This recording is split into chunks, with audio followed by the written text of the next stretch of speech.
이 시간 우리에게 주신 하나님의 말씀은 창세기 12장 1절입니다. 제가 봉독합니다. 여호와께서 아브라함에게 이르시되 너는 너희 고향과 친척과 아비 집을 떠나 내가 내게 보여줄 땅으로 가라. 아멘. 자, 창세기에서 이 단락, 창세기 특히 12장 1절부터 9절 단락은 굉장히 가장 중요한 단락이다라고 여기집니다.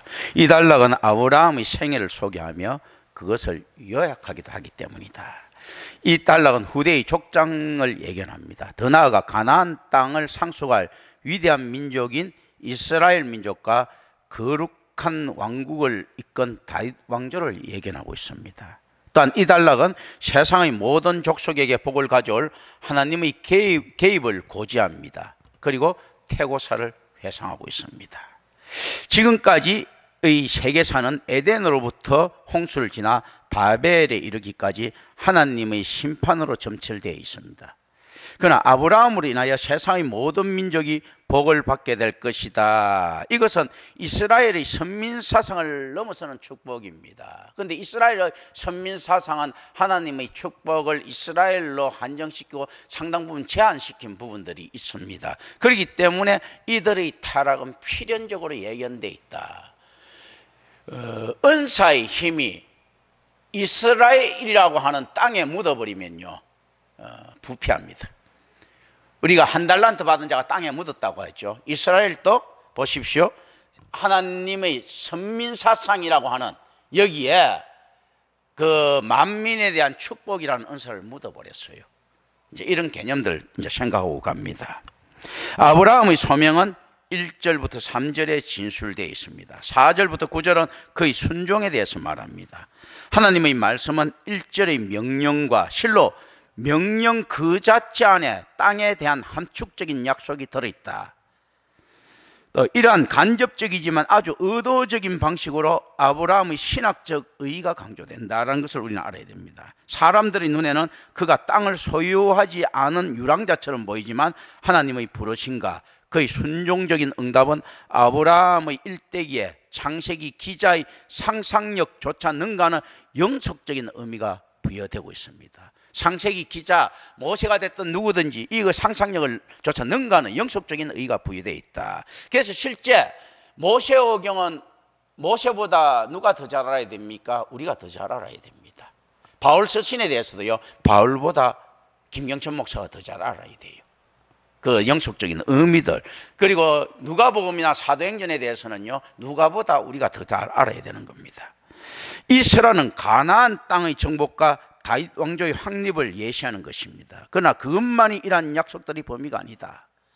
신약 성경은 그리스도의 강림을 만민이 아브라함으로 인하여 복을 받게 될 시대의 도래를 알리는 것으로 보고 있습니다. 사도행전 3장 25절 한번 볼까요? 사도행전 3장 25절.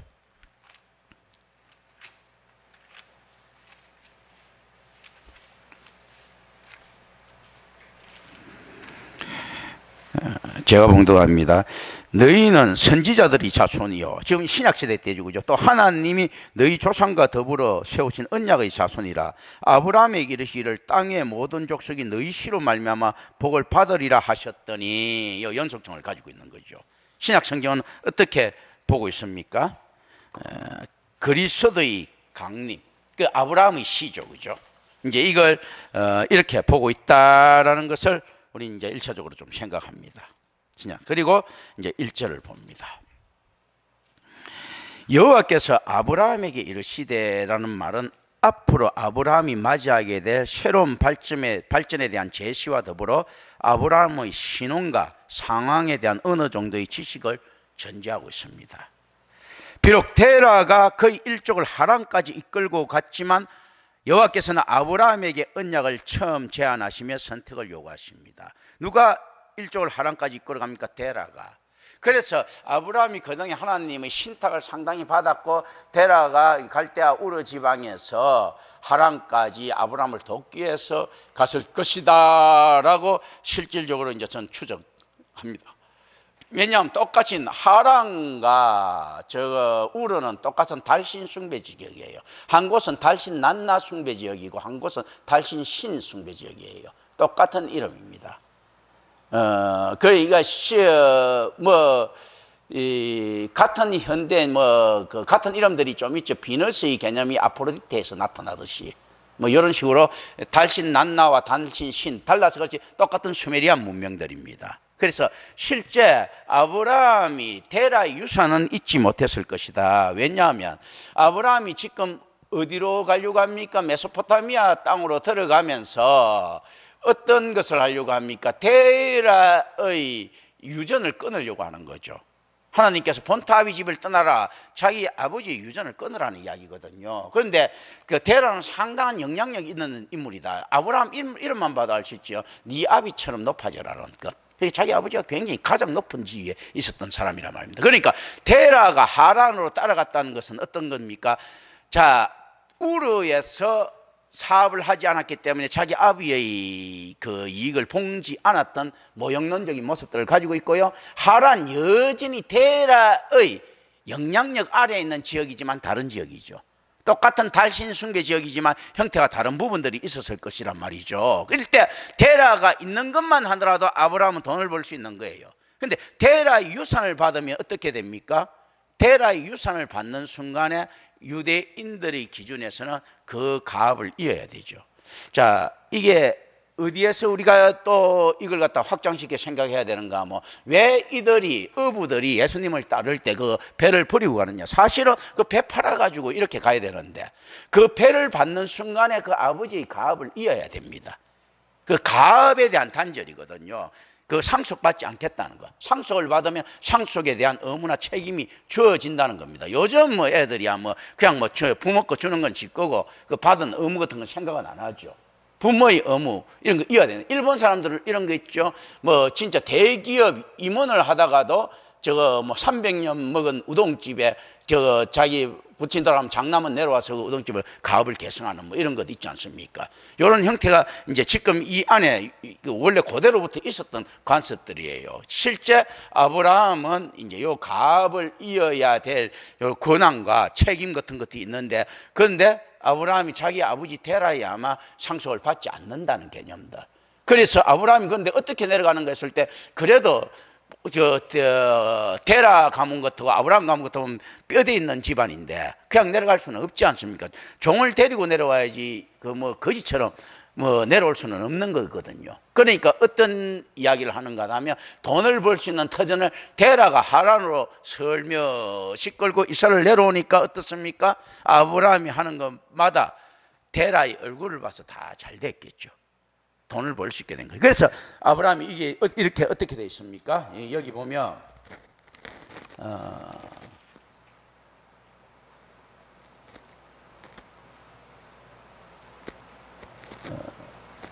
여기에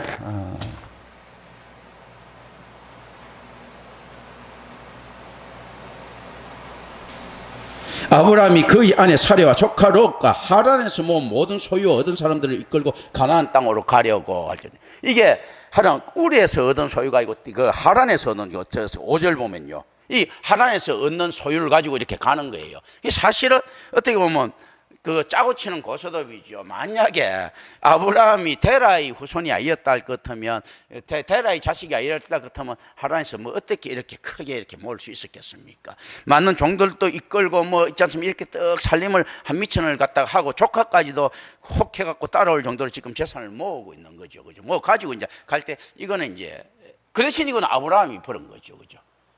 그 하나님의 이제 방식 보면 상당히 많은 부분 짜고 치는 고스톱과 같은 걸 우리가 만나게 됩니다. 구약에서 신약에서 다. 그러니까 이제 그런 거거든. 그러니까 그거는 실제로 어떤 이야기하고 비슷하니까 하나님께서도 명분을 중요시 하신다. 그래서 우리가 전쟁을 일으키고 할 때도 보면 명분 찾지 않습니까? 이게 하나님 속성하고 좀 관계가 있는 거예요. 그러니까 러시아가 우크라이나를 갖다 정벌 할 때도 대단한 어쨌든 억지로라도 명분을 만들죠. 자기 친러 사람들을 해방시킨다 이런 거 말도 안 되는 소리를 하고 있는 것 아닙니까? 이게 명분들이거든요. 무슨 명분이야? 조조가 어디 치기 위해서도 명분을 만들고 칠 때 이야기하죠. 유비가 어디 치기 위해서도 명분을 만들죠. 다들 명분 없이는 잘 못 치는, 이게 이제 실제 하나님 속성하고 좀 어느 정도 관계가 있습니다. 이 명분들인 거예요. 명분들. 이제 이런 걸 가지고 있다는 거죠. 그래서 실제 아브라함이 내려오기 위해서는 지 아버지 덕을 갖다가 그 이름의 덕을 빌리는 거죠. 사실은 상속은 받지 않는다. 그런데 이 이름의 덕을 빌리는 것은 얼마든지 가능한 명분이라는 것이 이렇게 나타납니다. 우리가 그래서 어떤 식으로 복음을 전합니까? 예수가 주신 재산으로 전합니까? 예수 이름으로 전합니까? 예수 이름으로 전하는 거예요. 이 명분이에요, 명분. 예수의 이름으로.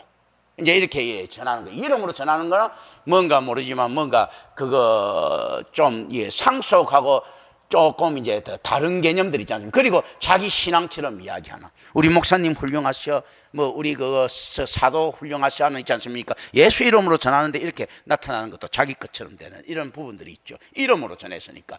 예수의 재산으로 전하는 것이 아니고. 그런데 사실은 이 이름이라는 것이 굉장히 큰 재산이거든요. 그러니까 믿음하고 관계가 있지요. 그거 바라는 것들이 실상. 또 보이지 않는 것들이 실상들이죠. 그죠? 믿음이란 것, 명성이라는 것 있지 않습니까? 그 이름이란 것 있죠. 그러니까 세상의 이름이 아니고 저 너머에 있는 이름이기 때문에 뭔지 모르지만 허상처럼 보이는 것이니까 이게 현금화 시키는 데 대해서 조금 더 덜 죄책감을 느끼는 부분들 뭐 이런 것들도 생각합니다. 어쨌든 간에 아브라함은 데라의 이름을 팔아갖고 돈을 버는, 팔지 않았다도 그렇게 되는 꼬라지가 되는 겁니다. 우리가 예수를 어떻게 전합니까? 자기 신앙으로 전합니까? 예수의 이름 팔아서 전합니까? 예수 이름 팔아서 전하는 거예요. 이제 가하다는 겁니다. 이게 이제 이런 부분들 자기 신앙 가지고 이렇게 전한 것보다 오히려 그런 것들이 더 확실하다라는 겁니다. 자, 이제 이런 걸로 생각합니다. 의미로 비록 데라가 그 일족을 하란까지 이끌고 갔지만 여호와께서는 아브라함에게 언약을 처음 제시하시면 선택을 요구하신다. 그리고 아브라함은 여호와께서 제안하시는 땅을 위해 자신의 땅을 버려야 할지를 결정해야 합니다. 무슨 말인가 하면요, 이게 여호와께서 어떤가 하면, 야, 내가 너는 본타비 집을 떠나가서 가라. 네 땅을 포기하고 그 대신 뭔가 하면 내가 줄 땅을 가져라 했을 때 어떻습니까? 이 땅을 가지는 땅이라 해봤자 지 마누라도 묻을 수 없을 만큼 땅은 한 뼘도 없었어요. 그런데 이제 이런 것들이죠. 그래, 이 제안은요, 많은 것을 제시하고 있지만 치러야 할 대가가 상당하다. 오늘날 그리스도인 교회 공동체의 사역의 나눔과 섬김, 그리고 거지 제자도라고 했을 때요, 이거 실제로 보면 세상 것을 나그네 인생길이라고 했을 때 우리가 정착할 곳이 잘 보이지가 않아요. 나그네라는 것은 어떻는가 하면 어쨌든 간에 그는 지나가지만 나중에 머물 곳이 있었다는 일단 희망이 있어야 되는데, 그래야 나그네인데 우리가 이 땅에서 어디에 머물 것인가 할 때 이 땅에는 영원히 머물 것이 없다는 개념이거든. 그럼 보이지 않는 곳에 머물러야 되는 거예요. 그 머물러야 되는 것을 갖다가 불교 용어로는 뭐라고 이야기합니까? 반야예요. 반야. 아제 바라제 반야성 아제 할 때 가세 너무로 가세 피안의 세계, 이거 그렇지 않습니까? 실제로 보면 이게 다른 나라에서 추구하는 거 있지 않습니까? 자, 무릉도원의 개념들, 뭐 저거 낙원의 개념들이 이 전부 다 이 실제로 낙원의 인생길에서 이 땅이 아니고 이 땅에 머물 것이 없고 너머에 머무는 거예요. 그러니까 이게 깨달음을 가지고 뭐 도교든 불교든 전부 다 이게 뭐 이제 반야가 됐든 뭐가 됐든 있지 않습니까? 그 무명객이 됐든 어쨌든 간에 개그의 입장에서 너머의 곳을 찾아가는 이런 부분들인데, 그리스도인들은 어떻게 찾아가는가 할 때 이들은 어떻는가 하면 자기 이기적으로 모든 종교들이 찾아갈 때 그리스도인들은 이 땅에서 노가다하면서 찾아간다는 거예요. 필그림 미지 철로역정들입니다. 나눔과 섬김에서 찾아간다. 나무 땅에서 나눈다는 거예요. 나무 땅에서 혜택 보는 게 아니고 나누고 섬김에서 찾아간다는 개념들. 묘하게 이제 다른 개념들이에요. 깨달음 똑같지 않느냐? 전혀 다른 개념 아닙니까? 이방인의 땅에서 주인 노릇하면서 주인은 되지 않고 나눠주고 간다는 개념. 그러니까 이방인 딸에서 처음에 나눠주는 개념에서 모으니까 어떻습니까? 나누기 위해서 열심히 일하니까 미운 털이 박힐 수밖에요. 저 자식이 뭐냐? 근로원들이 그 박힌 들 빼려고 하네. 근데 또 다 나눠주니까 나중에 다 나눠주고 다른 사람이 이해할 때는 어떻습니까? 이해할 때는 이미 요거도 먹을 거 다 먹고 난 다음에 그리고 나눠주고 또 그 지방 떠나가는 개념이에요. 이 땅에서 영광이 하나도 없는 거야. 오해만 잔뜩 있는 거예요. 나눠주고 오해가 풀릴 때쯤 되면 이미 그 땅 떠나고 없는 거예요. 다 나눠주고. 이런 개념. 엄청나게 그거 비경제적인 개념을 가지고 있죠. 이제 이런 거 생각을 합니다. 그래서 하나님께서 그 이야기를 하시는 거예요. 야, 본타비 집을 떠나 그 땅 포기해. 내가 땅 줄게. 땅은 안 보여. 그리고 나중에 내가 한 450년 지나고 난 다음에 겨우 땅이 됐는데 지금 아브라함 죽고 난 다음이지 않습니까? 이런 것들이거든요. 그런데 묘하게 그 땅, 그러면 아브라함은 밟을 수 있는 땅인가 없는가 했을 때 실제로 밟아야 되는 땅인 거예요. 자, 한번 이야기를 합니다. 아브라함의 후손 중에 있지 않습니까? 족보 중에서 예수 그리스도가 안 나타났으면 아브라함은 천국 갈 수 있습니까? 없습니까? 못 갑니다. 그러니까 실제로 후손을 위한 예배의 땅이 아니고 사실은 자기를 위해 예배의 땅인 거예요. 이게 이 개념들, 하늘과 새 땅이 최종 목적이기 때문에 이 땅의 개념들이 어떻는가 하면 예수 그리스도가 마련할 그 땅이란 말이죠. 그러니까 이거 아브라함 죽을 때는 보지도 못한, 그리고 아브라함은 뭐 자손에 대해서는 그렇게 뭐 생육하고 번성하지도 못하고 뭐 이랬는데 그 뒤에 아브라함이 못 본 그 있지 않습니까? 성도들의 영광은 누구 영광입니까? 아브라함 자기 영광인 거야. 그런 거죠. 이게 이제 영생 개념에 있었을 때 아브라함이 실제 지금 만나고 있는 그 영광입니다. 그래서 그 땅은 다윗이 세웠던 그 왕국은 어떤 왕국인가 할 때 아브라함을 위해서 된 그 왕국이에요. 아유, 나는 뭐 자식 좋은 일만 시키고 후손 좋은 일만 시키지 아니고 실질도 지가 참여하는 그 영광입니다. 이제 이 개념들 이걸 잘 알아야. 그래서 그렇다면 우리가 그 에덴 동산에서 아담의 죄는 누구 죄입니까? 바로 우리 죄예요. 우리 죄. 그런 거거든요. 우리도 아담과 더불어 죄신 거예요. 우리 죄인 거예요. 그 안에 허리에서 이제 그런 개념들 이렇게 쭉 가지고 있는 겁니다. 고대에는 많은 신들이 땅이나 인간 집단들과 관계되어 있었습니다. 따라서 이 요구는 어떤 지역신이나 수호신들에게서 떠난 것을 포함한다. 왜 땅을 떠나라 했을 때 그 땅이 더럽혀지는 거예요. 지역신이나 수호신에 의해서. 그리고 아브라함 때는 왜 이 땅들이 또 어떻게 주어지지 않는가 했을 때 자기가 가서 본타비 집을 떠나가지고 나중에 선민의 땅이 될 그 땅조차도 더러워지는 겁니다. 아직까지 청결 사건이 일어나지 않았는 거예요. 예수 그리스도께서 성전에 가서 뒤엎고 비둘기 파는 자 쫓아보내고 돈 바꾸는 자 쫓아보내고 성전 청결 사건이죠. 그죠? 나중에 어떤 일들이 일어나는가 하면 여호수아가 들어가고 뒤집고 다 쫓아보내야 되는 거예요. 청결 사건들 있지 않습니까? 그런데 그걸 위해서는 어떻습니까? 이게 아브라함이 밟고 지나다녀야 되는 거예요. 그래야지만이 돌아올 근거들이 마련됩니다. 그리고 막벨라 굴을 돈 주고 사야 되는 거예요. 그러니까 가장 합법적으로 샀을 때 다시 돌아올 수 있는 근거 있지 않습니까? 거루터기 신앙이 되면 그게 거루터기가 되는 거거든. 수부가 되는 겁니다. 이제 이런 것들을 생각하면서 이제 생각합니다. 그러니까 이게 진짜 이거 뭐 수호신들 떠나는데 누가 가장 우상숭배자인가 했을 때 대라겠죠. 그러니까 지압이 곁한 철저하게 떠나야 되는 거예요. 여기에는 또한 바벨과 이중으로 대조되는 점이 있습니다. 바벨에서 사람들은 정착했습니다. 그리고 자기들의 이름을 드러내기를 원했습니다. 그것은 반역적인 행위라기보다 그들에게 중요했던 것이 무엇인지를 보여주는 척도였다라는 겁니다. 어떤 척도인가 했을 때요, 자기네들이 이름이 드러나기를 원하고 정착하기를 원하는 거예요. 그러니까 어떤가 하면 새하늘과 새 땅이 없었으면 좋겠고 이 땅이 자기 터전이 됐으면 좋겠고 야훼의 이름은 사라지고 자기네들끼리 평화롭게 야훼가 그냥 독립적인 생활을 할 수 있도록 이렇게 제안해줘. 그렇게 줬으면 좋겠다. 그 말은 무슨 말입니까? 에덴 동산처럼 영생 보장받고, 예를 들면 이제 조금 더 나가면 영생 보장받고 하나님은 없고, 선악과는 따먹었으니까 선악과 가지고 우리가 하나님께서 주신 그 은혜의 지혜로 선악이라는 지혜를 가지고 세상을 치리하고, 이런 개념들이 들어가 있는 거죠. 살짝 이야기하는데, 그래서 우리가 하나님한테 뭐라고 이야기합니까? 신앙이나 순종을 이야기할 때 도덕을 이야기하죠. 철학을. 스피노자의 가장 훌륭한 책 에틱스잖아요. 에티카, 도덕이라는 이야기거든. 도덕률도 있지 않습니까? 아리스토텔레스가 이야기하는 행복의 개념들도 도덕적인 개념이거든요. 시정적 정의 개념들. 그리고 플라톤이 이야기하는 절대군주의 개념들 있지 않습니까? 이거 사실은 도덕적으로 치리할 수 있는 철인 통치를 이야기하는 거거든. 인간의 능력으로 될 수 있는 것, 이런 이제 말도 안 되는 소리들이 쭉 나와 있는 겁니다. 그런데 실질적으로 어떤 것이 가능하다? 교회 안에서는 가능하다. 어떻게 가능한가 하면요, 교회 안에서는 반드시 가능해야 된다는 거죠. 그 목자가 그 양들을 먹여야 되니까 목자 1인 독처처럼 보이는 이런 것들이 가능해져야 된다는 거죠.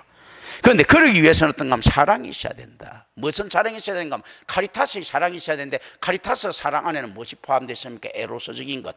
어떤가 하면 모든 교인이 그 선지자의 돕는 배필 역할, 부부처럼 이렇게 연관성이 있어야 되는 거예요. 이게 플라톤처럼 돼서는 안 되는 거예요. 통치자 상하관계가 아니고 어느 부분에서는 수평관계인 거예요. 부분과 수평관계인데 어떤가 하면 가장을 따르는 이런 게 돕는 배필로서 자기의 사역을 하는 이 개념인 게, 돕는 배필에서 자기가 있지 않습니까? 종속되어 있는 개념이 아니고 돕는 배필이가 하는 평등한 관계를 유지하니까 질서는 유지하는 거죠. 도와주는 거니까 질서는 유지되는데, 돕는 것이 하위 종속된 관계가 아니고 이꼴 관계다. 이런 개념들이 좀 있습니다. 이제 이런 걸 생각합니다. 그래서 자기들의 이름이 드러나기 위해 그 바벨에서는 정착기를 원했다. 그 데라는 하란에 머물고 있었고 아브라함만이 가나안으로 갔습니다. 맨 많이 본 그렇죠. 이 견해는 아내들을 찾기 위하여 이삭과 후에는 야곱을 하란으로 되돌려 보내는 방침에 의해 뒷받침됩니다. 자, 나중에 뭐 이삭과 야곱이 하란으로 막 가서 자기 처를 찾죠, 그죠? 이 처들은 어떤 처입니까? 다 데라하고 관계 있는 것들이죠. 자기 집안하고 이제 이런 거. 그 집안의 본향은 어딘가에 있을 때요? 북부 메소포타미아입니다. 사실은 메소포타미아 문명이죠. 수메르 이렇게 돼도 북부 메소포타미아다. 이 내용은 아브라함의 이주를 출애굽의 예표로 삼고 있습니다. 아브라함 이주가 무엇인가 했을 때 출애굽의 예표가 된다. 자, 2절 3절 봅니다. 여기서 중심이 되는 것은 축복에 대한 약속입니다. 축복은 하나님의 호의를 잊고 그분의 보호와 돌봄을 받는 것과 관계가 있다. 그래서 축복이란 건 죄가 멀어지는 것과 관계가 있죠. 사실은 호의를 잊고 그분의 보호와 돌봄을 받는 것이니까 죄가 멀어질 수밖에 없죠. 따라서 아브라함의 후손을 대적하여 저주하는 자는 하나님께서 보호와 호의를 철회하실 것이다. 축복의 반대가 뭡니까?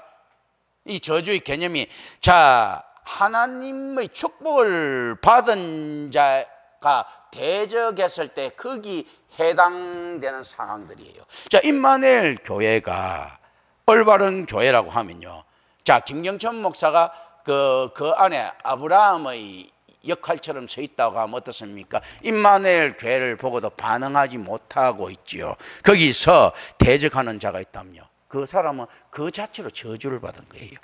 하나님 보호와 호의가 철회된 상태인 거예요. 그게 묘한 거예요. 그래서 실질적으로 많은 사람들한테, 우리 교인들 중에서 이런 거 있었을 것입니다. 주변의 친지들한테 임마누엘 교회 이야기를 했을 거예요. 그냥 뭐 교회 다 똑같이 뭐 어쩌고 저쩌고 이렇게 이야기를 들었다. 그럼 그 사람한테는 실질적으로 하나님 보호와 이 호의가, 이게 진짜 교회라면 철회되는 겁니다. 이 저주의 개념들이. 그러니까 실제 눈에 보이지 않다 하더라도 있지 않습니까? 교회를 거부하는 그 자체로 저주받은 거예요. 무너져 버린 거잖아요. 저주잖아요, 그게. 사람은 그냥 뭐 자기가 부서지고 깨져야 아는데요, 교회를 거부한 그 자체가 다시는 올바른 교회를 갈 수 없는 확률로 만드는 겁니다. 그런 거거든요. 임마누엘 교회가 참 교회고, A라는 교회 참교회 임마누엘 교회, B라는 교회 또 참교회가 하나 있는데 임마누엘 교회 못 갔으면 B라는 교회 가겠지, 이런 거 없습니다. 그 교회 못 가면 다른 교회도 여전히 못 간다. 하나의 교회이기 때문에. 그런 개념이거든요. 그래서 임마누엘 교회가 나타났을 때 이 주변에 교회가 없을 확률이 없어야 되는 거예요. 성경적으로 보면 없어요. 하나님께서 있지 않습니까? 비경제적이지 않습니다. 경제적이기 때문에 한해서 하나 놓으면요, 예를 들어 뭐 대한민국 전체도 없을 수가 있습니다. 뭐 예를 들어 갖고 뭐 이거 하나 있으면 그거 가지고 어쨌든 간에 그 꾸려 나가야 되는 거예요. 이제 이런 것들. 그러니까 뭐 의정부에서는 당연히 이제 없는 거예요. 이렇게 있는 순간에는 이제 이렇게 이런 걸 갖다가 알아야 됩니다. 그러면 이거 실제로 어떻는가 하면 누구든지 이걸 보고 임마누엘에게 찾아와야 되는 거, 살려고 하면. 이런 개념들이 여기 있다. 실로 하나님께서 자기 백성 가운데 임재하시는 것은 최고의 축복입니다.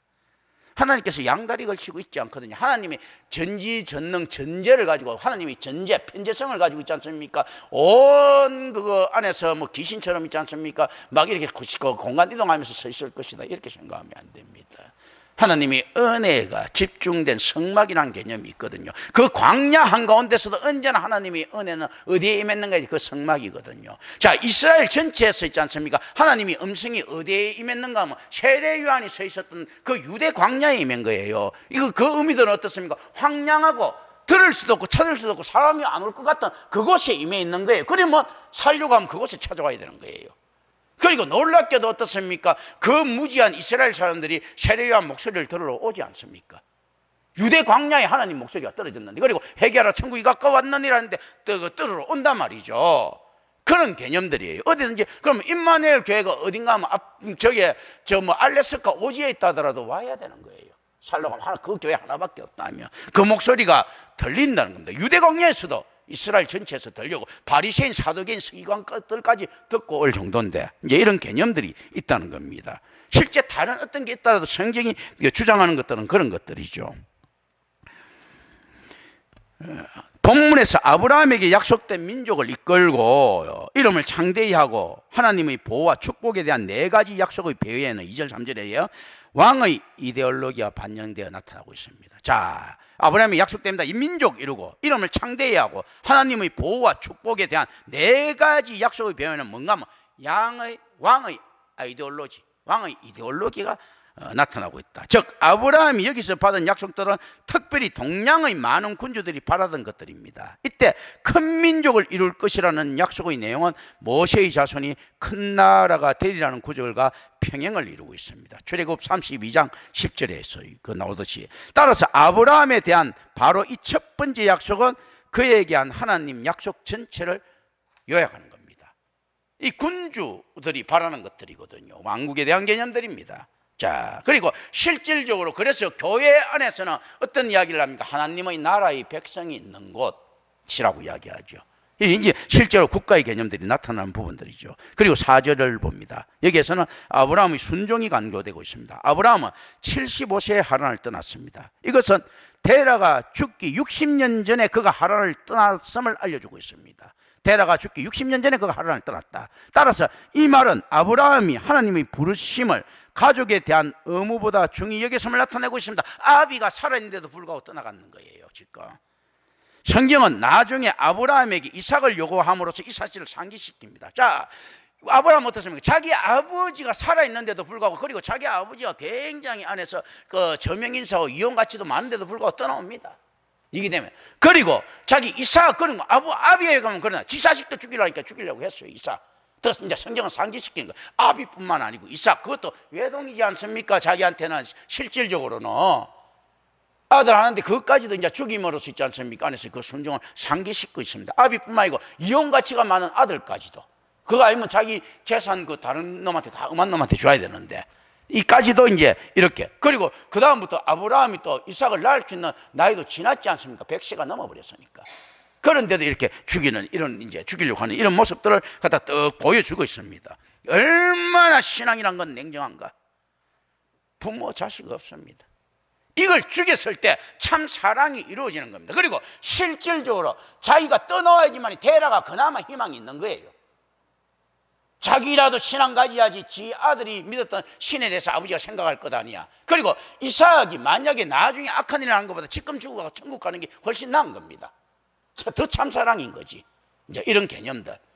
그게 실제 자기 자식 다독거리고 안고 하는 것이 아니고 하나님이 죽이라 버리라면 버리는 것이 진짜 그 가족에 대한 사랑도 더 크게 되는 이런 개념들도 가지고 있습니다. 그리고 5절 봅니다. 하란에서 아브라함이 재산을 모았다는 것은 그가 외국의 다른 지역들을 방문하여 유익을 얻었다는 것을 함축하여 설명하고 있습니다. 지금 이건 뭐를 한 겁니까? 실제 무역을 했다는 이야기죠. 이제 이런 것들. 그리고 6절 봅니다. 세겜 땅은 성질을 나타내고 있습니다. 상수리 나무는 키가 컸기 때문에 고대의 세계에서는 숭배의 대상이 되었을 확률이 높다. 옛날에 나무가 크고 특히 이런 지역에서는 이제 숭배 대상이 되죠. 모래라고 하는 것은 문자적인 의미는 선생입니다. 이러한 사실은 이곳이 하나님의 신탁을 얻을 수 있는 곳임을 암시하고 있다. 그때에 어떤가 하면 이게 실제로 어떤가 하면요, 자, 모래 상수리 나누 할 때 이 하나님의 신탁을 받은 곳에서 아브라함이 어떻게 받습니까? 우상의 신탁을 받는다고. 신탁을 주는 상수리 나무가 신적인 요소들인데 하나님께서 다곤을 갖다 무릎 꿇게 만드신 하나님께서 어떻게 하십니까? 지금 아브라함이 거기서 진짜 신탁을 받습니다. 그리고 이제 신약에는 이게 이어진다고 하죠. 자, 가이사라 빌립보 판신 숭배 지역 앞에서 예수님께서 베드로의 신앙 고백을 받습니다. 베드로의 신앙 고백을 받은 지역이 판신 숭배 지역 앞인 거예요. 이제 닮아 있는 거예요. 그 당신은 그리스도십니다. 살아계신 하나님이 아들이십니다. 지금 무엇이 확정됩니까? 생육하고 번성하고 땅에 충만하고 또 어떻습니까? 네가 네 자손이 그 밤하늘의 별처럼 많고, 그리고 또 그 땅에 대한 약속들 그리스도 안에서 다 성취되는 거죠. 그래서 지금 이 안에서 이야기해, 당신은 그리스도십니다. 그 살아계신 하나님이 아들이십니다. 이 말 뭡니까? 그리스도, 그거 실제로 있지 않습니까? 왕직, 제사장직, 선지자직, 메시아 있지 않습니까? 삼중직 가지고 있죠. 새 하늘과 새 땅을 다스리는 자, 그렇지 않습니까? 모든 성도들의 머리, 이 안에 그거 만민에 대한 축복과 땅에 대한 축복들이 다 함축되어 있는 거죠. 자, 상수리나무 앞에서 이렇게 받았는데 판신 숭배 지역 앞에서 거기에 확인되고 있는 부분들, 이런 부분들 연속성을 가지고 있습니다. 그때 가나안 사람들이 그 땅에 거하고 있음을 성경은 증거하고 있습니다. 그것은 이미 점유되어 있었다. 따라서 하나님의 허락하신 때가 필요한 터전이옵니다. 이때 이미 가나안 사람들이 거주하고 있었으므로 하나님의 허락하신 때가 필요한 터전이다. 그런데 어느 정도로 이들이 지배하고 있었는가 했을 때 상수리 나무에 신탁을 씌울 정도로, 자, 신탁이 있다는 것은 무엇을 이야기합니까? 문명의 발달을 이야기하죠. 아주 큰 문명이 있었다라는 이야기죠. 그 이제 기다림의 터전은 기독론의 중요한 이미지다. 기다려라. 기다리다. 모세오경 고든애안 같은 학자는 기다림이라 했죠. 자, 우리가 재림하실 그 그리스도를 또 기다리고 있죠. 오실 그리스도를 기다렸던 사람 재림하실 그리스도를 기다리고 있습니다. 그리고 7절 봅니다. 여기에 야훼께서 족장에게 나타나신 것을 기록한 첫 번째 경우가 등장하고 있습니다. 그리고 이것은 시내산과 성막에서의 야훼의 출현을 예시하고 있다. 이곳에서 하나님께서 말씀하시는 땅에 대한 최초의 명백한 약속을 소개하고 있습니다. 이 약속들은 이전 1절 2절에 암시되어졌으나 명시되어지진 않았습니다. 1절 2절에 암시되어지지 7절 명시되어지지 않는데, 자손과 땅에 대한 약속은 창세기 중심 주제입니다. 하나님을 만난 이후에 아브라함이 행했던 첫 번째 행위는 노아가 방주에서 나오자마자 했던 것처럼 8장 20절처럼 단을 쌓고 제사를 드린 것입니다. 제사는 구약 성경에서 예배의 통상적인 형태입니다. 하나님의 현현은 제사를 유발시킵니다. 자, 제사를 드리기 위해서는 무엇이 필요합니까? 교회가 필요하죠. 그죠? 교회라고 하는 하나님 나라의 터전이 필요합니다. 이미 이때 여기서 제사 드렸다는 것은 어떻습니까? 이 안에서 아브라함 성소가 인정됐다는 거죠.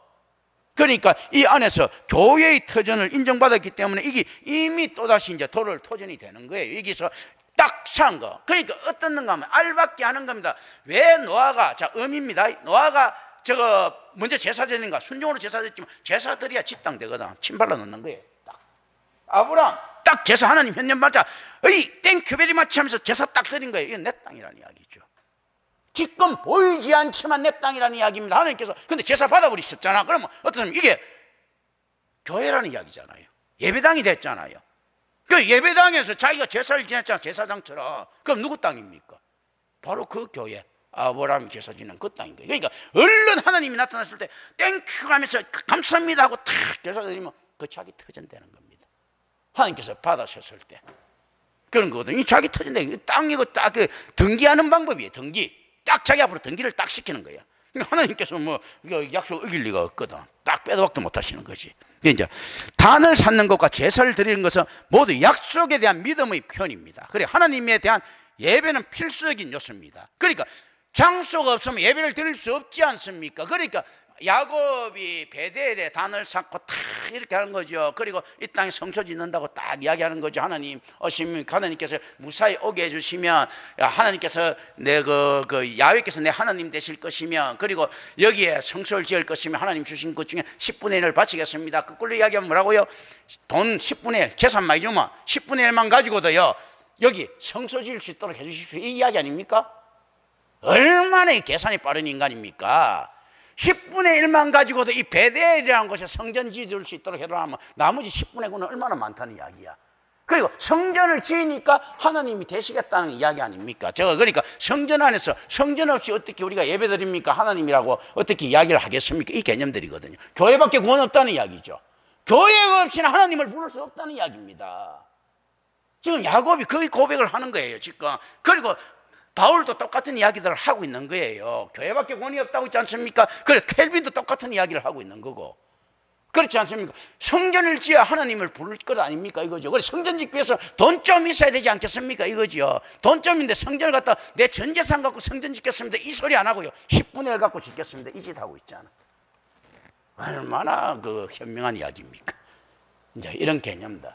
10분의 1만 가지고도 성전 짓게. 그리고 실제 하나님께서는 그 축복을 인류에 시행하고 계십니다. 그런데 10분의 1이 아니고요. 100분의 1만 갖고도 성전을 지을 수 있는데 1000분의 1, 만분의 1도 안 내려고 하죠. 그죠?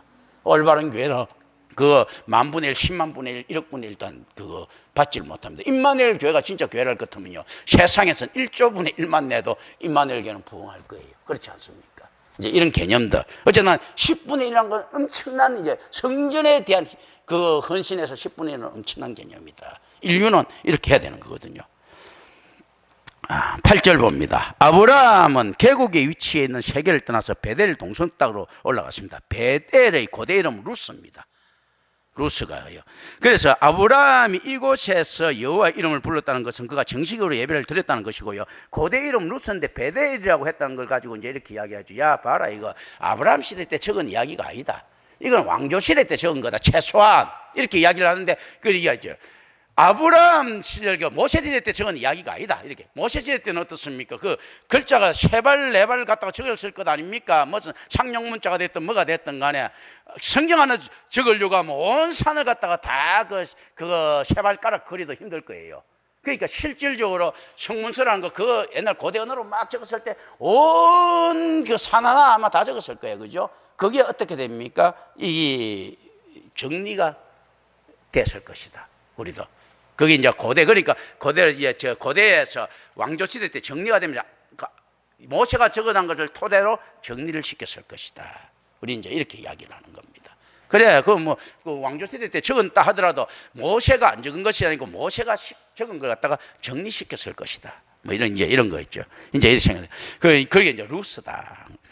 9절에 봅니다. 점점 남방으로 올라갔다는 말은 남쪽을 향한 아브라함의 여정을 요약하고 있습니다. 이 말을 히브리 문법적 구문을 통해서 해석해 보면요, 아브라함이 본문의 여정을 진행하는 과정에서 몇 단계 진을 쳤음이 시사되어 있습니다. 진을 치고 나아가는 거예요. 이게 보면 출애굽할 때 보면 진을 치면서 나아가죠. 이거하고 비슷해요. 그런데 웃기는 게 출애굽에도 보면요, 진을 치는데 별로 안 옮겨도 돼. 별로 그 이동도 별로 크게 못해요. 못하는데도 그 어쨌든 옮기고 진을 칩니다.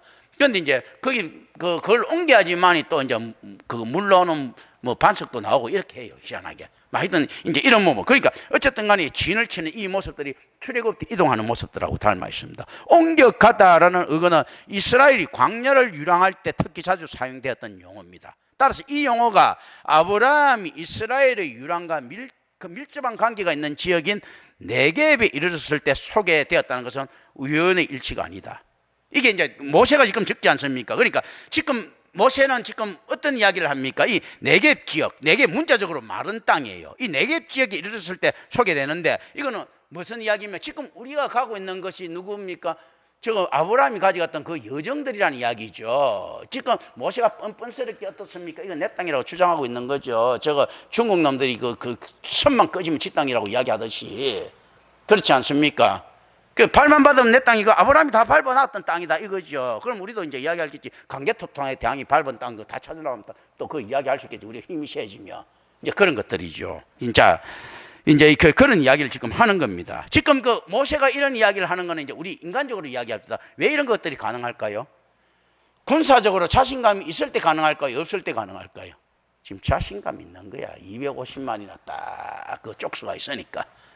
그러니까 뭔가 명분만 만들면 자신감이 있는 거예요. 지금 붙으면 무슨 그게 내 피림이 있든 어떻든 간에 그 쪽수를 어떻게 해요? 옛날에 그 도시국가 해봤자 몇 명이나 된다고. 괜히 허풍을 떨고 있는 거지. 250만이 진짜 모여있을 것 같으면요, 앞에 있는 거는 그거 뭡니까? 여리고성 굉장히 힘들게 무너뜨린 것 같아도요, 그 백병전부터도 다 무너집니다. 그렇지 않습니까? 100만만 가더라도 미군 100만이면 한 3, 40만 가더라도 현대전에서 미군이 못 막아가지고 중공군 못 막아가지고 막 밑에 밀리는데 250만이나 떼거지가 있는데 그거 몇천 명씩 지키고 있는데 이거 밀어버리면 그냥 밀리는 거예요, 사실은요. 그런데 뭔지 모르지만 극적인 상황들 아무리 그가 철기문하고 하더라도 그거 쪽수에 어떻게 이깁니까? 이제 이런데 명분이 필요한 이런 개념들도 있다. 이제 이거는 우리끼리 의미들이에요. 그렇잖아요. 그러니까 자꾸 명분을 만드는 거예요. 왜냐하면 무도할 수는 없잖아. 야외를 앞세우고 나가기 때문에. 그렇잖아요. 야외를 앞세우고 나가는데 우리가 자기가 정복만 앞세우고 나가면 명분이 뭐 있는데 우리가 땅이다. 근데 그 신정국가를 앞세우고 나가는데 신정국가가 야외가 있지 않습니까? 그 비도덕적인 신은 될 수가 없지 않습니까? 그러니까 자꾸 이제 아브라함이 걸어갔던 길 발자취에 이렇게 민감한 거예요. 이 정도 모세가 저것을 같으면 얼마나 연구를 많이 한 거예요. 아마 그랬을 거예요. 아브라함 길 잘못 들어가고 빙빙 돌아다니는 데가 전부 다 줄 것 같고 내 땅이다. 지금 이렇게 이야기하는 겁니다. 지금 이제 우리끼리 의미로 이야기하면 이제 그런 거예요. 그리고 아브라함하고 관계했던 사돈의 8종까지 옆에 하나 갔으면 그것도 아브라함하고 관계돼갖고 보내서 간 거야. 뭐 이렇게 이야기를 하는 거예요. 지금 전체. 그래서 어디까지 확장시킵니까? 나중에 아브라함이 그러니까 애굽까지 내려가야 되는 거예요. 사실은 이제 의미로는. 그래야지 애굽 안에서까지 애굽 땅은 인정해 준다 하더라도 다 질 거잖아. 아브라함이 왔다 갔다 했으니까 족장로에 왔다 갔다 했는 그 전부 다 아브라함이 주장할 수 있는 그런 땅이지 않습니까? 그리고 모세 시대 때문에 그렇습니까? 다윗도 그거 내 거다라고 이야기를 해야 될 것 아니에요. 왜냐하면 의로운 전쟁을 벌려야 되거든. 이 인간들 있지 않습니까? 밉상스럽지. 전쟁을 벌리더라도 그래 아수르처럼 너희들이만 힘 약하니까 내가 부수면 좋겠다는데 이스라엘은 어떤 식으로 전쟁 벌입니까? 야 너희들이만 무도하니까 내가 아주 잘난 내가 들어가서 다스려야 돼 하고 들어갔지 않습니까? 재수 없는 인간들이지. 그렇지 않습니까? 차라리 욕하고 들어가고 하는 놈들 몽골처럼 쳐들어오면 덜 재수 없는데 중국처럼 중국은 어떤 식으로 들어옵니까? 야, 그 원래부터 우리 것이어서 무도한 그 안에서 유교의 정신이 떨어진 나라를 맞는 우리가 정벌 한다. 이런 식으로 재수 없는 것 아니에요? 지금 이제 그런 거예요. 그냥 막 무도하게 들어가면 되는데 그거 안 들어가고 다 차고 들어가는 거예요. 뭐냐면 이게 옛날에 우리 땅이어서 지금 너희들이 막 여지껏 사용료 안 받는 것에도 감사하게 생각해. 이런 개념들. 참 재수 없는 인간들이죠. 그죠? 이스라엘 사람들. 그러니까 지금 팔레스타인 이런 데서도 이스라엘 하면 별로 재수 없는 것들이 꽉 박혀 있는 거예요. 사실은. 이런 것들로 좀 생각합니다. 의미로. 그렇지 않습니까? 자. 그러니까 이제 네겝 땅인데, 그래 네겝은 유다와 가데스 바데아 산지에 사이에 있는 위치에 있는 강우량이 적은 농사짓기가 어려운 땅입니다. 그래서 주전 2000년경 중기 청동기 시대 초기의 한동안을 제외하고는 그곳에는 사람들이 살지 않았다. 이거 그렇습니다.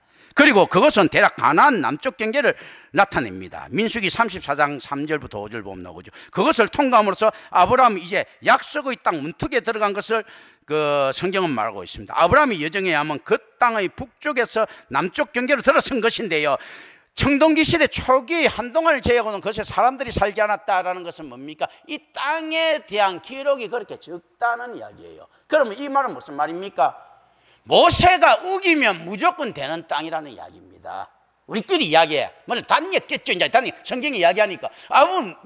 사람들 한다는데 아브라함이 그렇게 정착했겠어요? 단였겠습니까? 근데 지금 어떻는가 하면 거기 그 모든 바운더리에 아브라함이 예를 들어서 의정부 지역 몇 군데 갔어요. 근데 옛날에 의정부 안 살았어. 근데 의정부 사람 안 살 때 몇 번 이렇게 지나가면 전부 다 의정부 다 질 거다.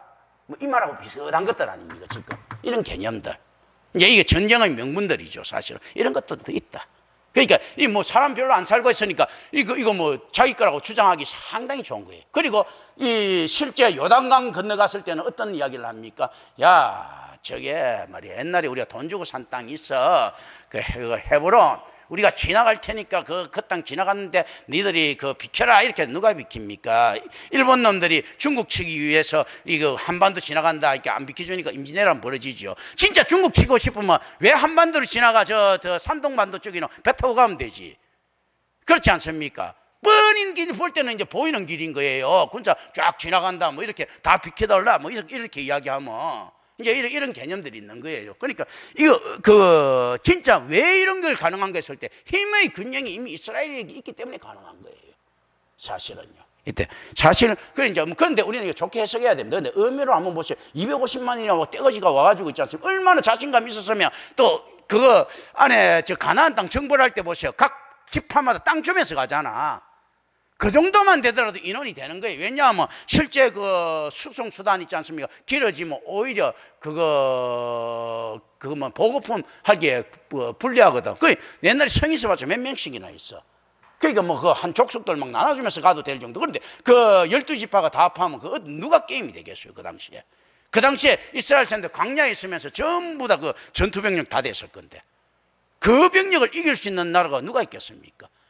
그 이길 수 있는 나라가 그때는 뭐 아수르고 뭐고 될 수가 없습니다. 뭐 바벨론이고 있지 않습니까? 페르시아고 이거 안 될 걸 아마. 이거 뭐 전부 다 전투병력 아니겠어요? 맨날 우리가 왜 군에 갔을 때 하는 일들이 뭡니까? 안에서 나중에 총선을 못 빼고 나면 행군하고 땅 파고 텐트 치고 이런 거 아니에요? 이놈들 눈만 뜨면 텐트 치고 있지 않습니까? 야외 생활하는데 그거 바로 뭐 군대 생활이지 뭐 그게. 이걸 누가 이기겠어? 그렇지 않습니까? 이런 거 좀 생각을 합니다. 그리고 그 안에서 유목을 일으키는데 얼마나 맨날 훈련하는 나라들. 이제 이거 생각하면서 이렇게 쭉 보는 겁니다. 그는 자기에게 약속된 것을 볼 뿐만 아니고 그것을 통과하고 그리고 그곳에서 살면서 예배 드리기도 합니다. 상징적인 의미에서 아브라함이 이미 그 땅을 소유한 것이다. 왜냐하면 약속된 거 봅니다. 하나님께서 약속한 거. 또 뭡니까? 그것을 통과합니다. 그리고 그것을 살면서 예배 드리기도 합니다. 상징적인 의미에서 이미 그 땅 주인인 거예요. 그리고 이제 야훼를 앞선 거. 야훼가 그리고 난 다음에 유일신이고 천하 주인인데 야훼께서 인정하신 그 땅이다라고 또 이제 이야기를 합니다. 그러니까 실질적으로도 아브라함이 돌아다녔고, 왜 돌아다닌가 할 때 야훼 약속 믿고 돌아다녔고 지금 찾으러 온 건 거예요. 지금 묘한 이런 거 있지 않습니까? 그러나 현실적으로는 남쪽 경계에 있는 네겝에서의 거의 여정이 끝납니다. 그리고 이집트에서 일어날 다음 일화가 준비된다. 그럼 만약에 그거 되면 이집트에 가서도 지 땅이라고 해야지. 아브라함이 들어갔으니까. 참 묘하지, 그죠? 그리고 10절 봅니다. 흔히 기근은 족당들이 이동을 발생시킵니다. 그리고 나일간 유역은 식량이 많이 생산되었기 때문에 이러한 상황에서 애굽은 적절한 피난처 구실을 하곤 했다. 가나안은 산지인데 반해 나일간 유역은 지대가 낮은 평지입니다. 따라서 성경의 표현은 항상 애굽으로 내려간다, 애굽에서 올라온다는 표현을 사용합니다. 지대가 낮았기 때문에. 여기서 아브라함이 그곳에 거주하려고 언급된 것은 중목할 만한 표현입니다. 이주민 할 때 이주민으로 사는 것은요, 구러라고 하는 것은요, 장기간 정착하려는 의도가 암시되어 있습니다. 이것은 아브라함이 유랑 방식에서 벗어나려고 한다는 암시를 포함하고 있기 때문이다. 그러니까 땅에 대한 약속을 받자 말자 애굽에서 살려고 했다는 것은 매우 놀라운 일입니다. 실제로요. 그래서 실제 어떻는가 하면 아브라함의 그 일이 지금 모세가 이야기하는 거 뭔가 우리가 애굽에 샀지만 그 땅에 대한 약속을 받고 애굽에 사는 아브라함하고 연결시키는 겁니다. 그러니까 11절 13절 봅니다. 애굽의 국경을 무대로 한 이 장면은요, 아브라함과 사례에 초점이 맞춰져 있습니다. 아브라함은 자기가 두려워하는 이유와 함께 자신의 계획을 사례에게 말합니다. 그런데 그녀가 사례가 무슨 말을 했는지는 기록되지 않습니다. 그러나 이것은 아브라함의 계획에 사례가 동의했음을 암시한다. 그리고 16절 봅니다. 약혼 시에 많은 선물과 신부값, 모하르라고 하는데 이 신부의 값을 신부의 가족에게 주는 것은 관습적인 행동입니다. 이때 처음 두 장면은요, 창세기 2장 3절과 공통된 몇 가지 용어와 표상들을 가지고 있습니다. 사례와 동산의 나무들 둘 다 보기에 아름답다고 언급됩니다. 그 다음에 탐나는 사람이나 실과를 보고서 취하는 내용이 소개됩니다.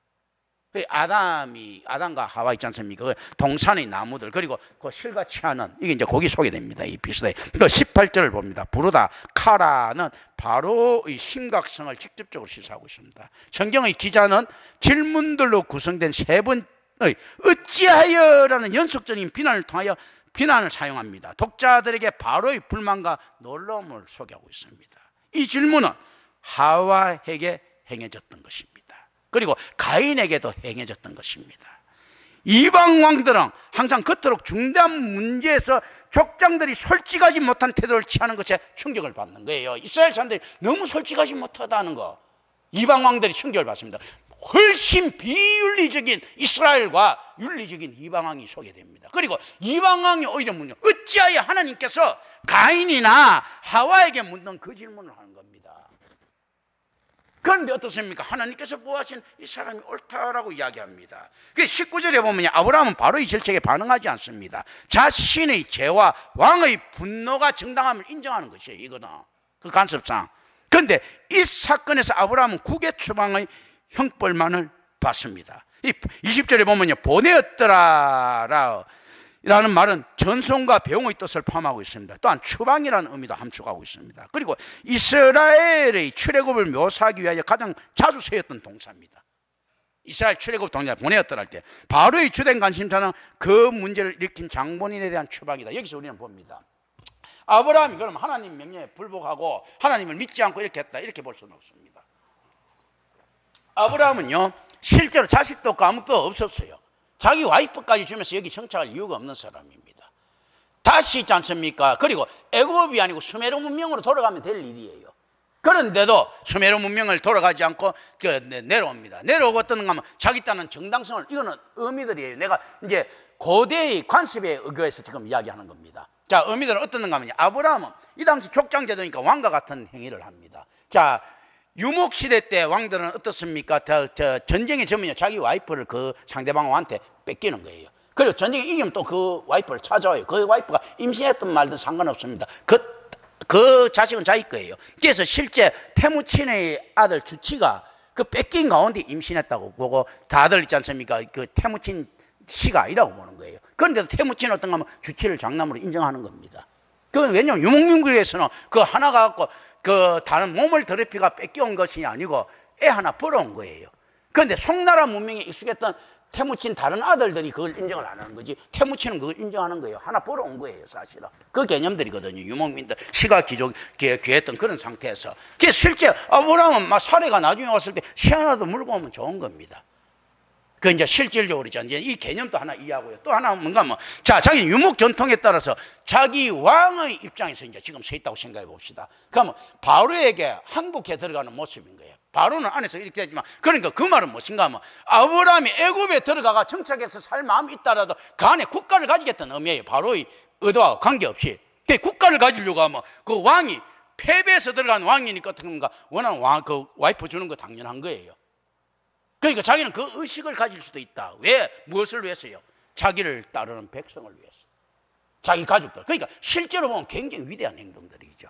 책임감 가지고 자기는 자식도 없고 아무것도 없고 있지 않습니까? 그 수메르 문명에서 인정받는 직업이니까 그 자손이니까 그냥 돌아가면 되고 지 마누라까지 주면서까지 할 필요 없는데 지 마누라까지 주가면서도까지도 사실은 자기 공동체를 보호하려고 하는 아브라함이 그게 있죠. 그 사실 보면 어떤 겁니까? 도덕은 아무것도 아닌 거예요. 실질적으로 안에서 가는 그 관습이 더 중요한 겁니다. 법칙이 더 중요한 거예요. 교회의 법칙이라고 하면 그 법칙들, 유목의 법칙 더 중요했던 거예요. 그렇기 때문에 자기는 끄리낌이 없는 겁니다. 와이프를 주고 다시 찾는. 그런데 바로는 열받을 만한 주의자. 다시 봅니다. 이게 무슨 관습이냐? 유목민들 관습이에요. 바로는 유목민입니까? 농경민입니까? 농경민이에요. 농경민에는 이런 관습이 있어. 남은 마누라 뺏고 하는 관습 없는 거예요. 이걸 농경민 사회에서는 야만으로 봅니다. 야만으로 보는데, 자, 애굽의 입장에서는 수메르 문명에 대해서 컴플렉스가 있겠습니까? 없겠습니까? 있죠.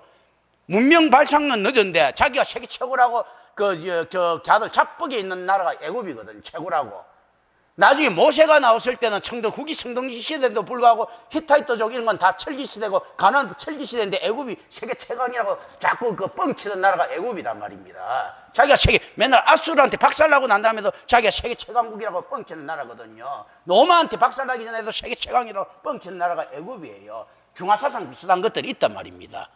중화사상들 아편전에 영국 일개 함대한테 지고도 중화사상 이야기하는 놈들이 중국 놈들인 것처럼 이런 것들이 있단 말이죠. 그러니까 애굽이 그런 것들이 있는데, 자, 수메르 문명하고 애굽하고 이제 2,500년 이상 있지 않습니까? 농업의 차이가 납니다. 그 농업은 하이테크 사업이에요. 유목은 어떻는가 하면 야만 거기에 비해서는 그 1차 산업 같으면 농업은 한 4차, 5차 산업 되는 거예요. 정착할 수 있는 사업이니까. 그런데 이게 지금 이 수메르 사람이라고 알고 있는 아브라함이 자기를 유목민 취급하고 있는 거예요. 자존심 상했겠습니까? 안 상했겠습니까? 그러니까 바로가 이야기하는 거예요. 야 임마, 너 나를 갖다 지금 유목민 취급하는 거야. 난 농경민이야 라고 이야기하는 거예요. 그러니까 그 안에서 그 자기 와이프 돌려주고 난 다음에 어떻게 이야기하면 오히려 재물까지 주갖고 보냅니다. 왜 보냅니까? 여기서 아브라함을 죽여버리면 자기는 유목민처럼 되거든.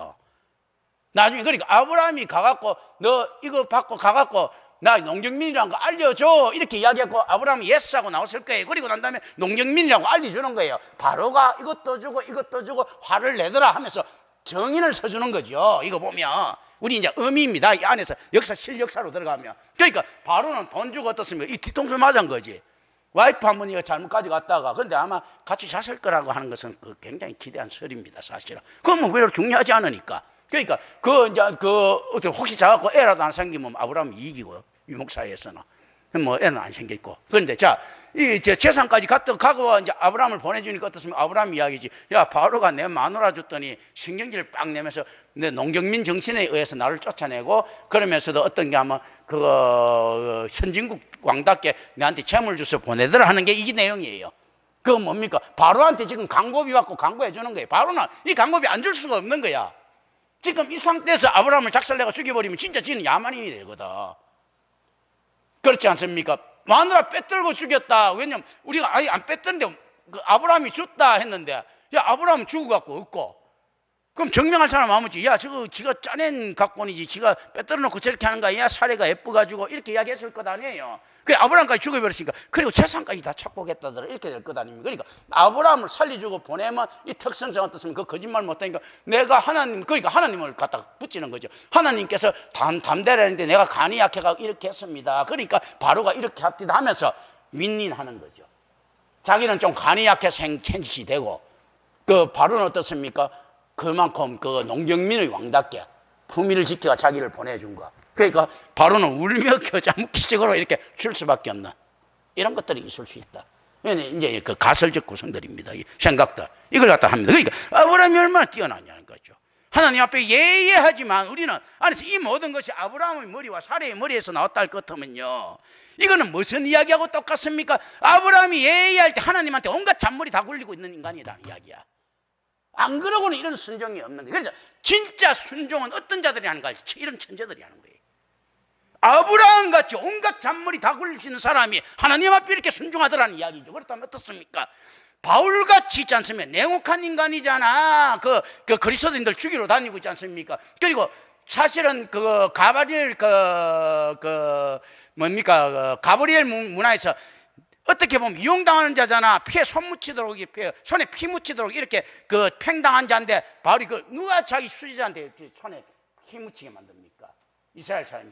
그런데도 어떻습니까? 그러니까 그런 냉혹한 자라고 바울이 철저하게 계산적이고 조금 자기 출세지향적이고 이런 자마도 어떤가 합니까? 하나님 앞에 어리석을 정도로 예수 그리스도 앞에 헌신되지 않습니까? 어리석어서가 아니고 너무 얕고 이렇게 하다 보면 진짜 하나님 알게 되면 이렇게 된다는 거죠. 아브라함도 그렇지 않습니까? 이게 바로 정도도 세계에서 가장 현명한 왕 중에 하나였을 것인데, 가장 그 대신들이 쫙 있었을 것 아니에요. 이런 왕 중에도 알고도 뒤통수 딱 맞을 정도로 이렇게 세상만 하면 교활할 부분들이 있는데, 이 아브라함이 그런 식으로 하나님 앞에 예하면서 순종했다. 이거는 이유가 있다는 거죠. 자, 김경천 목사도 그런 거죠. 왜 제가 이렇게 헌신하겠는가? 내가 교활하려고 하면 남보다 훨씬 더 교활할 수 있는 머리들이 있다는 거죠. 그런데 하나님의 실제, 우리 주 예수 그리스도의 실제를 알고 나니까 내가 꼼짝 못해. 여기가 제일 이익이다. 여기 안 하면 내가 진짜 박살난다 하고 알기 때문에 여기 딱 붙는 거예요. 지금 이제 그런 내용이야. 그 아브라함 이거 보세요. 얼마나 대단하고 이 커다란 작전이, 일개 족장이 있지 않습니까? 애굽 왕을 상대로 해갖고 이 거대한 사기를 딱 성공시키지 않습니까? 세상 말로 하면 이런 개념들. 그래서 이제 성경은 이걸 갖다가 지혜로 가져갑니다. 지혜로 가져가기 때문에 어떻습니까? 이 모든 것도 하나님 섭리 안에 있는 거예요.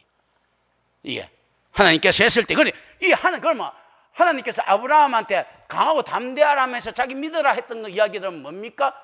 어떤 부분에서 보면 이런 거죠. 짜고 치는 고소득이죠. 뭔가 이것 갖고 아브라함이 변명할 수 있도록, 야, 너 왜 사례를 줬어? 하나님께서는 이렇게 하라고 했는데 내가 겁이 나서 이렇게 했어. 이런 개념들 살짝 말을 해도 땡 던지는 거예요. 그 인간이라면 그럴 수 있어. 끄떡끄떡 껐죠. 그렇지 않습니까? 이 개념들, 이거 이제 가지고 있는 거예요. 만약 그냥 하나님을 빼버리면 어떻게 됩니까? 이거는 겉모술 수밖에 안 되지 않습니까? 그러니까 이제 이렇게 순진한 척하면 지금 이 짓을 갖다 또 나중에 아비멜렉한테도 또 써먹고 있지 않습니까? 여러 번 써먹는 이거야. 이거에 아브라함이 보면요, 이제 이런 것들 이제 쭉 봅니다. 그 창세기에 나오는 세 편의 아내 누이서라는요, 모두 이방인 군주가 족장보다 도덕적인 모습을 지닌다는 점에서 공통점을 보여줍니다. 이방인 군주가 아브라함이나 있지 않습니까? 자, 이삭이나 그 야곱 이런 것보다도 훨씬 더 도덕적이더라. 이 말은 무슨 말입니까? 교회가 도덕하고 관계없다는 이야기예요. 훨씬 더 비도덕적이더라도 어떤가 하면 하나님 앞에 어떻게 헌신되는, 세상의 도덕이라는 것 자체가 어떤가 하면 세상의 약속 아닙니까? 선악과와 관계없더라는 거죠. 하나님의 섭리와 관계 있는 거지. 교회라는 것은요, 그리고 올바른 진리와 참된 선언, 하나님 섭리와 관계 있는 거지, 인간이 판단하는 선악과를 선과 악 구분하는 그것과 관계없더라는 이야기입니다. 그래, 이방인 군주가 족장보다 훨씬 더 도덕적인 모습을 보여진다는 모습에서 공통점을 보여준다. 아브라함은 하나님에 대한 믿음을 보여주지 않았는데 반해 바로는 그것을 보여줍니다. 아브라함이 지금 하나님 믿음을 못 보여주고 있어. 근데 바로는 지금 하나님 또 신을 두려워하고 이방신들도 두려워하는 모습을 보여주고 있어. 묘하지 않습니까? 그런데 아브라함이 하나님을 안 두려워했겠습니까? 내숭 떨고 있는 거잖아요. 그는 이게 실제로 어떤 말입니까? 하나님을 잘 알고 있다는 겁니다. 그래, 바로가 엉터리 믿음을 보여준 것 같아도요, 아브라함은 하나님을 아는 지식을 가지고 지금 대하고 있는 거예요. 이 차이는 크다. 수도 없이 많은 이단교회에서 있지 않습니까? 하나님을 굉장히 잘 믿는 것처럼 있지 않습니까? 수도 없이 순교 현장에도 옛날에 역사적으로 있습니다. 근데 그거 다 내가 볼 때 이단들이에요. 경교가 됐든 있지 않습니까? 무슨 만이교가 됐든 뭐든 전부 다 그 이단들이에요. 그 사실은요. 쭉쭉 이제 있지 않습니까? 거기서 그 순교가 그 조라스터 교회에서 막 나타나던 네스토리안들한테 나타나던 뭐 어떤 간에요. 전부 다요. 자. 저자의 목적은요, 아브라함을 역할 모델로 삼는 것이 아니라 하나님께 초점을 맞추고 있습니다. 성경은 언약을 박살낼 것 같은 장애를 하나님께서 어떻게 극복하고 계시는가에 초점이 맞춰져 있습니다. 언약을 박살낼 것 같은 이 장애가 있는데 어떻게 되는가 했을 때요, 불순종하는 것처럼 보이는 아브라함의 강교함이 있는데 이걸 갖다가 어떻습니까? 하나님의 언약과 관계되면요, 지혜라고 합니다. 아브라함은 하나님을 아는 지식이 있었던 거예요. 자, 어떤 식이 있었는가 하면요, 한번 이제 이야기. 베드로가 예수님한테 실수를 계속해도 예수님에 대한 지식이 있으니까 사도로 머물시는데, 더 뛰어날 것 같은 가룟 유다가요, 예수님을 자꾸 아는 것 같이 했는데 그건 개뿔도 몰랐잖아. 그러니까 예수 그리스도를 아는 지식이었기 때문에 내려앉은 겁니다. 베드로는요, 그 지식이 있기 때문에 나중에 쪽팔림을 갖다가 무릎 서거다도 갖다 대고 있지 않으면 살아남는 겁니다. 사도 바울도 마찬가지입니다. 그 가룟 유다가 자살했어야 될 것 같으면 그 사도 바울은 100번도 더 자살해야지. 얼마나 서대반도 죽이고 별짓을 다 인간이잖아. 그렇지 않습니까? 그런데 하나님의 아는 지식이 있는 거예요. 지금 그런 겁니다. 하나님께 초점을 맞추고 있습니다. 언약을 박살낼 것 같은 장애를 하나님께서 어떻게 극복하시는가 했을 때요, 의로우신 하나님께서 불의할 수는 없잖아요. 의롭지 못한 아브라함이 불의해야지 이런 개념다.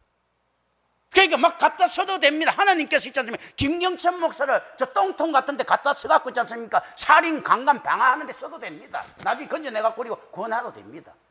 하나님께서 살인, 강간, 방화를 하시면 안 되잖아. 김경철이가 해야지 바울이 해야지 예수님이 하면 안 되잖아요. 베드로가 해야지 이거 되는 거예요. 그거 이제 이런 것들 같은 우리가 생각합니다. 의미들이에요. 초점이 맞춰져 있습니다. 하나님께서 언약을 맺으신 목적은 그 언약을 계시의 방편으로 사용하시기 위하였습니다. 선민 이스라엘이라는 도구를 통해 하나님께서는 자신을 세상에 계시하십니다. 아브라함과 그 가족을 통해 주어지는 복은 그들을 통해 내가 여호와인 줄 그들에게 알리라라고 하는 메시지입니다. 야, 이렇게 해서 니들이 잘 먹고 잘 살라는 이야기가 아니고 나 여호와야, 내가 나야 라고 하는 겁니다. I am who I am. 나는 나야.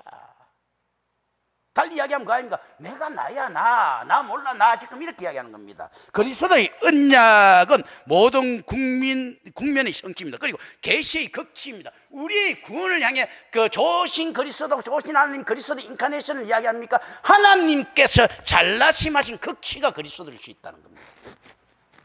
그렇다면 우리는 어떻게 하면 원더풀 하나님하고 이렇게 해줘야죠. 감사합니다, 땡큐 하면서 막 이렇게 해줘야죠. 하나님께서 그 연출하시는데 따라줘야지. 기도합니다. 은혜로우신 아버지 하나님 감사합니다. 우리 주 예수 그리스도 이름으로 기도드립니다. 아멘.